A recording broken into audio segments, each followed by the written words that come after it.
ছুটির দিনে শিশুদের উপস্থিতিতে প্রাণচঞ্চল হয়ে উঠেছে অমর একুশে বইমেলা। বিশেষ আয়োজন শিশু প্রহরে প্রিয় বই খুঁজে দেখছে ছোট্ট পাঠকরা, অংশ নিচ্ছে বিভিন্ন আয়োজনে। শিশুদের অংশগ্রহণে কেমন জমে উঠেছে বইমেলার পরিবেশ তা নিয়ে বিস্তারিত জানাচ্ছেন সহকর্মী গোলাম মর্তুজা। স্টল থেকে স্টলে ঘুরে প্রিয় বই খুঁজছে ছোট্ট পাঠকেরা। কেউ গল্পের বই দেখছে, কেউ ছড়ার বই, আবার কেউ ছবি বইয়ের পাতায় ডুবে আছে কৌতূহল নিয়ে। ভিন্ন বয়স, ভিন্ন পছন্দ, সব ধরনের শিশু পাঠকদের জন্য রয়েছে নানা রকম বই। আর তাই অমর একুশে বইমেলার শিশু প্রহরে বই ঘিরেই জমে উঠেছে শিশুদের আনন্দ। একটা গল্পের বই আর আরেকটা ছড়ার বই। আমি এই ক্লাস 4-এ পড়ি। বাবা আর মা নিয়ে আসছে, ভালোই লাগছে। কুকুর ও পোষা মোরগ মেলায় এসে খুব ভালো লাগছে। স্কুল থেকে এসেছি আমি, কোচিং করে আমার বাবা আমাকে নিয়ে এসেছে। আমি কমিক্স আর অ্যাডভেঞ্চার বই পড়ি। ওইটা হচ্ছে অ্যাডভেঞ্চার মেঘবতী। একটা ছেলে আর একটা মেয়ে হচ্ছে একটা গ্রামে গিয়েছিল, ওইখানে একটি সোনার কলসি খুঁজেছে, ওইটা নিয়ে আর কি এটা গোয়েন্দা কাহিনী। শিশুদের এই আগ্রহে আনন্দিত অভিভাবকেরাও। তাদের মতে পাঠ্য বইয়ের বাইরে জ্ঞান অর্জন এবং সৃজনশীল চিন্তার বিকাশে বইমেলার মতো আয়োজন গুরুত্বপূর্ণ ভূমিকা রাখে। আগামী দিনে রাষ্ট্র গঠনে শিশুদের ভিন্নভাবে ভাবতে শেখাতেও বইয়ের বিকল্প নেই বলছেন তারা। শিশু প্রহরে আসলে ওই বাচ্চাদের জন্যই আসলে আসা, সকাল সকাল একটু তো ওরা এখন আসলে একটু ওই যে ডিভাইসের প্রতি আসক্ত হয়ে যাচ্ছে, তো ওই চিন্তা করে যে বইমেলা ঘুরে ঘুরে কিছু বই কিনলে সময়টা ইয়ে করলো আর বই পড়ার প্রতি একটা আগ্রহ তৈরি হলো। এই ভাবনা থেকে আর শিশু প্রহরটা একটু এনজয় করলো, এই ভাবনা থেকে হচ্ছে শুক্র শনিবারের দিকে আসা বইমেলা। আমি আসলে প্রতি বছর ওর জন্য একটা সময় রাখি।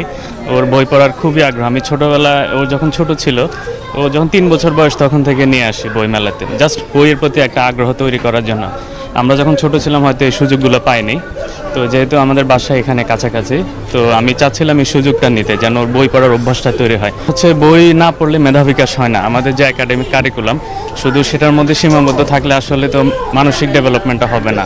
ও শুধু কারিকুলাম পড়বে, কিন্তু সমাজে কি প্রয়োজন, দেশ গড়ার জন্য কি প্রয়োজন, সেটা হচ্ছে আউট অফ একাডেমিক বই যদি না পড়ে তাহলে আসলে সম্ভব না। আমি চাচ্ছিলাম এই কারণে ওকে সমাজের সাথে বা রাষ্ট্রের সাথে ওকে একটু সংযুক্ত করার জন্য। স্কুলের যে সিলেবাস ওটাতে একটা গণ্ডির মধ্যে থাকে, এর বাইরে জগৎটাকে জানার জন্য ওদের আরও বই পড়া দরকার। ছড়ার বই, সায়েন্স ফিকশন, আদার যে গল্পের বইগুলো আছে এগুলো পড়লে ওদের মানসিক বিকাশটা সহজ হয়। এই জন্যই বেসিক্যালি আসা, তো আসছি ওদের পছন্দ মতো বই নিয়ে যাব। এবারের বইমেলায় অংশ নিয়েছে 579টি প্রকাশনা প্রতিষ্ঠান। প্রকাশনীগুলোর জন্য রয়েছে মোট 1066টি ইউনিট। লিটল ম্যাগাজিনের জন্য রয়েছে 87টি ইউনিট, আর শিশু চত্বর ঘিরে 63টি প্রকাশনা প্রতিষ্ঠানের 111টি ইউনিটে সাজানো হয়েছে শিশুদের জন্য নানা রকম বই। গতকাল পর্যন্ত মেলায় প্রকাশ পেয়েছে 573টি নতুন বই, যার মধ্যে শুধু গতকালই এসেছে 199টি নতুন বই। বিক্রেতারা বলছেন সংযমের মাস রমজানে আয়োজন হওয়ায় এবং তীব্র গরমের কারণে দর্শনার্থীদের উপস্থিতি সকালে তুলনামূলক কম। শিশু প্রহরে হচ্ছে গিয়ে যেহেতু একটা রমজান মাস এবং সংযমের মাস, তো মানুষজন একটু কম আসতেছে, এবং মার্চ মাস যেহেতু চলতেছে অনেকে হয়তো জানে না যে এখনো বইমেলা চলতেছে, এই কারণে একটু জনগণের সাড়া কম। আর তারপরেও বাচ্চারা আসতেছে, যেটা আমাদের ভালো লাগতেছে। আর হচ্ছে গিয়ে 0 থেকে 5 বছর মধ্যে যে বাচ্চাগুলো আছে তারা মূলত কার্ড টাইপের যে ভারী বইগুলো আছে, শক্ত বইগুলো এবং ছবিওয়ালা অনেক বেশি এই ধরনের বইগুলো ওরা পছন্দ করছে। দেখা যাচ্ছে প্রাইমারি লেভেলে যে সকল বাচ্চাগুলো আছে ওরা হচ্ছে সায়েন্স ফিকশনের প্রতি ঝুঁকতেছে বেশি। সায়েন্স ফিকশনের প্রতি ওদের একটা আগ্রহ আছে, দৈনন্দিন জীবনে বিজ্ঞান কীভাবে কাজ করছে এটার প্রতি ওরা ইন্টারেস্টেড হচ্ছে।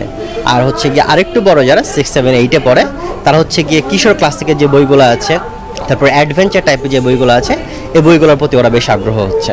বাচ্চারা তো আজকাল বই পড়তে চায় না, বাচ্চাদেরকে ডিভাইস থেকে বইয়ের প্রতি আকর্ষণ তৈরি করার জন্য আমরা বইগুলোকে একটু ভিন্ন আঙ্গিকে তৈরি করছি।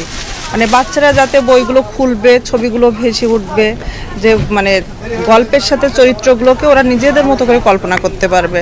যে আমরা পপ আপ বই বের করছি, ডাই কাট বই বের করছি। ডাই কাট বই একটা বাঘের বই, বইটা হবে বাঘের শেপের। বাচ্চারা সেটা বাঘের চেহারাটাও চিনতে পারবে, একটা কচ্ছপ, একটা মাছ, এই শেপ দিয়ে আমাদের এই বইগুলো তৈরি করা। বইমেলাটা এই সময় না হয়ে যদি জানুয়ারি মাসেও হতো, ভোটের আগে, কিংবা ঈদের পরে হতো, তাহলে হয়তো কিছুটা সাড়া পেতাম।